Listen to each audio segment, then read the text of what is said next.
नमस्कार मित्रांनो, हा सह्याद्री असाच आसमानाला धडक्या देत वाऱ्याशी झुंज घेत उभा नाही. या सह्याद्रीचा इतिहास आहे कणखर वाण्याचा, मोडेत पण वाकणार नाही अशा ताठ कण्याचा, रागीट आणि रांगडेपणाने लढणाऱ्या लढाऊ बाण्याचा. हिमालयाचे तख्त गदा गदा हलवणारा सह्याद्री, परकीय आक्रमकांना पाठीला पाय लावून पुन्हा माघारी पळवणारा सह्याद्री, काबूल पासून कंधार पर्यंत आपली दहशत, दबदबा आणि दरारा निर्माण करणारा सह्याद्री. अहो, जिथे ज्वालामुखीच्या अग्निकुंडातून निर्माण झालेला बेसॉल्ट खडक आसमानाला भिडला आणि जिथला शिवाजी नावाचा सर्वसामान्य माणूस छत्रपती बनून दिल्लीच्या तख्तालाही भिडला, जिथल्या मातीच्या कणाकणासाठी संताजी, तानाजी, बाजी, यसाजी, कोंडाजी, कडतोजी असा धुरंधर मावळा मातीसाठी धारातीर्थी पडला, अशी ही पवित्र आणि पावनभूमी. मित्रांनो, हा सह्याद्री जितका कठीण, कठोर आणि खडतर आहे ना, तितकाच तो प्रेमळ, पवित्र आणि प्रांजळ सुद्धा आहे. कारण याच सह्याद्रीवर संस्कार आहेत ज्ञानोबांच्या ओव्यांचे, तुकारामांच्या अभंगांचे आणि जिजाऊंच्या संस्कारांचे.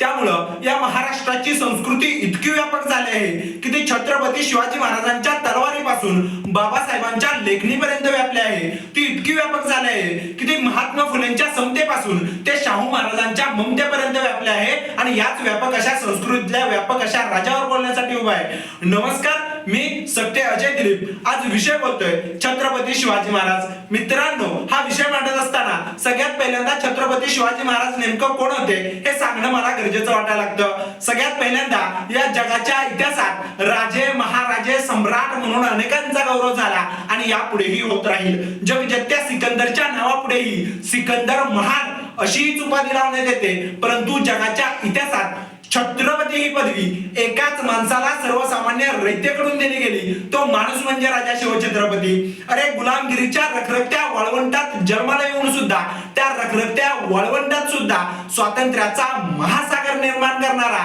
मानवतेचा सगळ्यात मोठा फरमान म्हणजे शिवछत्रपती. अरे, शत्रूच्या लाखाच्या छावणीत घुसून शत्रूचा थरकाप उडवणारा जगप्रसिद्ध योद्धा म्हणजे शिवछत्रपती.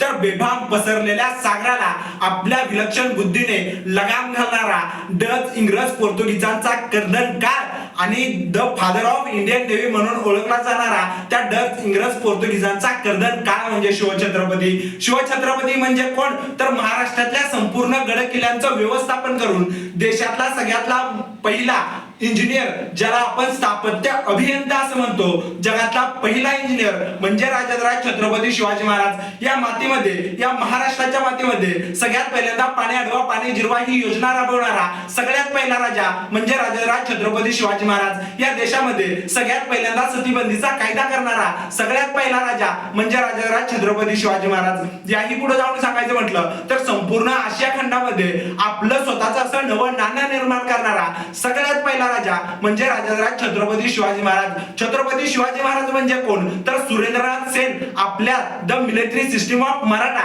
या ग्रंथात म्हणतात त्याप्रमाणे सह्याद्रीच्या काळ्या कुठ्ठ भाषणावर आपल्या तलवारीच्या टोक्याने आपल्या पराक्रमाची गौरवशाली गाथा लिहिणारा नीतिवंत, बुद्धिवंत, गुणवंत, कीर्तिवंत राजा म्हणजे राजराज छत्रपती शिवाजी महाराज. तर त्याच पुस्तकात पुढे जाऊन असं म्हणतात की आपल्या हयातीच्या काळामध्ये अनेकांनी अनेकांवर वर्चस्व सुद्धा निर्माण केलं असेल, अनेकांनी अनेकांवर दरारा सुद्धा निर्माण केला असेल, परंतु आपल्या हयातीच्या निधनानंतरही अहत तंजावर तहत पेशावर पर्यंत आपली दहशत अनेकांच्या मनामध्ये निर्माण करणार एकमेव भगववादळ म्हणजे राजराज छत्रपती शिवाजी महाराज. एवढंच नव्हे तर छत्रपती शिवाजी महाराज म्हणजे कोण? तर छत्रपती शिवाजी महाराज म्हणजे स्वराज्य, छत्रपती शिवाजी महाराज म्हणजे स्वातंत्र्य, छत्रपती शिवाजी महाराज म्हणजे स्वाभिमान, छत्रपती शिवाजी महाराज म्हणजे महाराष्ट्राचा अभिमान आणि छत्रपती शिवाजी महाराज म्हणजे तुमचं आमचं दैवत. सरतेशेवट एवढंच म्हणतो की मैं ओ कवि नहीं जो बिकते हैं दरबारों में, मैं वाणी के दीप सिखाऊं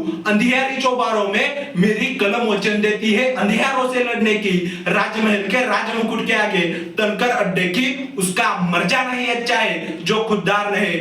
देश जले और मैं कुछ ना बोलूं, मैं तो ऐसा गद्दार नहीं, मैं तो ऐसा गद्दार नहीं. मनपूर्वक धन्यवाद.